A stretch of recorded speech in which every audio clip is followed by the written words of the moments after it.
ಕರ್ನಾಟಕ ರಾಜ್ಯದ ನೂತನ ಮುಖ್ಯಮಂತ್ರಿಯಾಗಿ ಡಿ.ಕೆ.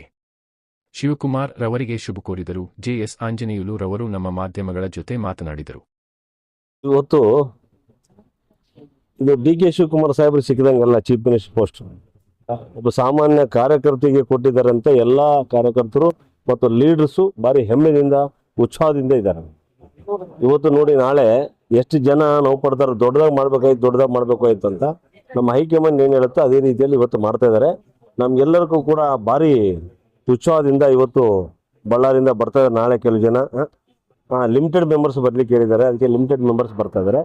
ಭಾರಿ ಖುಷಿ ಆಗಿದೆ ನಮಗೆ. ಸರ್, ಈಗ ಸನ್ಮಾನ್ಯ ಡಿ.ಕೆ. ಶಿವಕುಮಾರ್ ಸಾಹೇಬರನ್ನ ನಾವು ಭಾರಿ ಹತ್ತಿರದಿಂದ ನೋಡಿದ್ದೇವೆ. ಭಾರಿ ಕಷ್ಟ ಬಿದ್ದಿದ್ದಾರೆ ಈ ಪಕ್ಷಕ್ಕೆ ರಕ್ತ ಸುರಿದಿದ್ದಾರೆ. ಪಕ್ಷದ ಕಾರ್ಯಕರ್ತರ ಬಗ್ಗೆ ಭಾರಿ ಅವ್ರಿಗೆ ಹೆಮ್ಮೆ. ನಾನು ಇಡೀ ಕರ್ನಾಟಕ ರಾಜ್ಯದ ಕಾರ್ಯಕರ್ತರ ಪರವಾಗಿ, ಬಳ್ಳಾರಿ ಜಿಲ್ಲಾ ಕಾರ್ಯಕರ್ತರ ಪರವಾಗಿ, ಎಲ್ಲರ ಪರವಾಗಿ ಕೂಡ ಸನ್ಮಾನ್ಯ ಡಿ.ಕೆ. ಶಿವಕುಮಾರ್ ಸಾಹೇಬರು ನೂತನವಾಗಿ ಚೀಫ್ ಮಿನಿಸ್ಟರ್ ಆಗ್ತಾ ಇದ್ದಾರೆ. ಅವ್ರಿಗೆಲ್ಲರ ಪರವಾಗಿ ನಾವು ಹೃದಯಪೂರ್ವಕ ಧನ್ಯವಾದಗಳು ಹೇಳಲಿಕ್ಕೆ ಬಯಸ್ತೇನೆ.